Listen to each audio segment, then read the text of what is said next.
Hallo und herzlich willkommen auf meinem Kanal. Ich möchte euch heute zeigen, wie man mit einem kleinen Umbau an der Yeti-Fernsteuerung eine sehr große Verbesserung bei der Höhenrudertrimmung erreichen kann. Alles, was ihr dazu braucht, findet ihr in den Videobeschreibungen und wie man das macht, zeige ich euch, wenn ihr dran bleibt.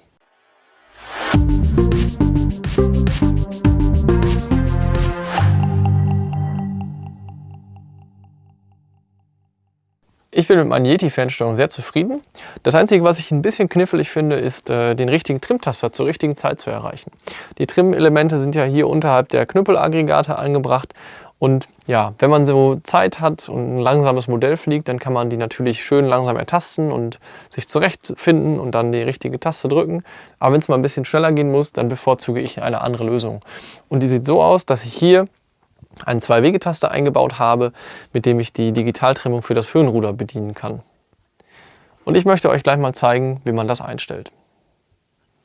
Ja, bevor man natürlich den Taster programmieren kann, muss man ihn erstmal einbauen. Wie das geht, findet ihr in der Yeti Bedienungsanleitung für euren Sender. Das ist natürlich bei jedem Sender auch ein bisschen anders. Deswegen ist es auch ganz wichtig, dass ihr den richtigen Schalter für eure Fernsteuerung bestellt. Ich habe euch mal die Links in die Videobeschreibung gepackt. Da findet ihr zum einen den Taster für die DS-Sender und auch die Schalter für die DC-Sender. Das sind ja die Pulssender. Da müsst ihr halt aufpassen, dass ihr den richtigen bekommt. Und außerdem braucht ihr noch so einen Zielmutternschlüssel. Das ist dieser hier.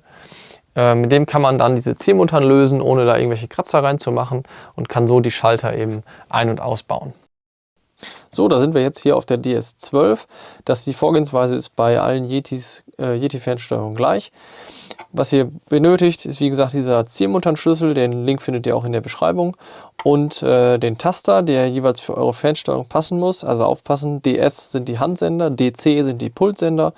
Hier ist jetzt bei mir an dieser Stelle der Taster verbaut mit 2 Wegen. Das heißt, ich kann in die eine Richtung und in die andere Richtung den Taster bedienen. Und wie ihr seht, passiert hier erstmal noch gar nichts. Ich habe hier noch die ganz normale Trim-Belegung. Das heißt, ich kann hier das Höhenruder trimmen. Ich habe das Höhenruder links, vielleicht habt ihr das rechts, dann ist es natürlich andersrum. Und ich habe auch extra den Taster hierhin gemacht, weil das nämlich dann gegenüber vom Höhenruderknüppel ist. Das heißt, wenn ich hier das Höhenruder bewege und da auch irgendwie dranbleiben will, dann kann ich auf der anderen Seite die Trimmung bedienen. Und das finde ich für meinen Anwendungsfall sehr gut. Aber das muss natürlich auch jeder für sich entscheiden. Ja, also steigen wir in die Programmierung ein.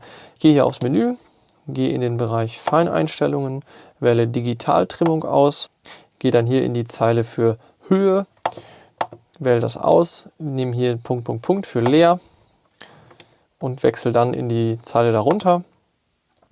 Hier wähle ich jetzt Höhe aus und hier links den Trimgeber. So, dann nehme ich jetzt meinen Taster, ziehe den zu mir hin, bestätige mit OK und das war es auch schon beim Programmieren. Wenn ich jetzt also rausgehe aus dem Menü und diesen Taster betätige, dann seht ihr, dass hier in der Mitte das jetzt angezeigt wird, nicht mehr hier außen, wo es vorher war. Und dann kann ich das Höhenruder mit diesem Taster trimmen und habe jetzt also die Möglichkeit hier, wenn ich den Sender in der Hand halte, mit dem Taster das Höhenruder zu verändern.